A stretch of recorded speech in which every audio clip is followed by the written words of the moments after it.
Kessendour, qu'est-ce qui a agité la toile? Et bien encore une fois, je vous l'ai annoncé tout à l'heure, une histoire foncière et heureusement pour une fois que la toile est là car l'information serait passée inaperçue si Twitter ne s'en était pas emparé. La plage d'Anse-Bernard est en passe d'être privatisée. Cela fait plusieurs jours que l'information traînait par-ci par-là sur le net. Regardez, il y a plus de 24 heures, Moussa Ndiaye faisait partie de ceux qui nous le disaient. La plage située derrière la présidence est menacée. Ce sont ces termes, les termes que vous pouvez voir sur le tweet de votre écran. La dernière plage, donc, selon lui, sa source, tout simplement, le décret 2017-525.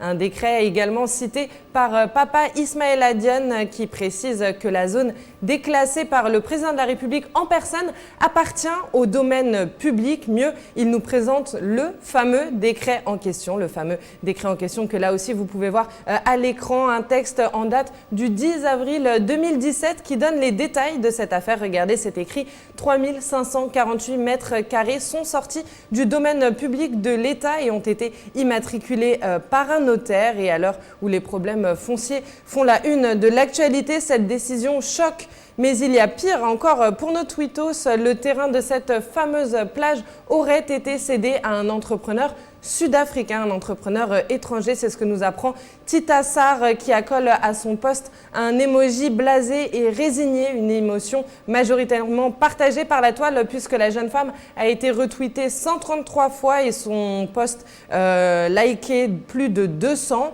Ce qui nous permet de revenir à Papa Ismaïla qui s'est décidément emparé du sujet et qui précise si ce terrain a été déclassifié, c'est au profit de la Saota, un cabinet d'architectes, là aussi il le précise, sud-africain qui n'en est pas à son coup d'essai au Sénégal puisqu'il s'est déjà chargé du Radisson Blu de la Corniche. Mais ce n'est pas parce que la compagnie est une habituée des faits que cela rassure la population. Farinda, de son côté, rappelle que les plages sont un bien commun. Il se fait le porte-parole de tous nos concitoyens qui veulent des plages accessibles et non du luxe et du haut de gamme, comme on peut trouver notamment aux Almadies. Ça, c'est mon commentaire. De son côté, Bernadette Diédiou, elle nous dit « Dommage que cette plage ne profite bientôt plus qu'à des privilégiés et que les habitants de Dakar, moins nantis, en soient définitivement exclus », car il faut le rappeler jusqu'ici, en allant à la plage d'Anse-Bernard, qu'est-ce que l'on voit ou plutôt qui? Des pêcheurs, des jeunes, des enfants, des familles, des vendeurs de casse-croûte, une ambiance plutôt authentique et familiale. Et pour que cela reste ainsi, Baïcher, le dernier tweetos de cette chronique, propose aux activistes, aux riverains, mais aussi à la jeunesse dakaroise et aux écologistes de signer la pétition actuellement en ligne sur la plateforme Change.org qui marche très très bien, il faut le dire, depuis quelques années, Boubacar.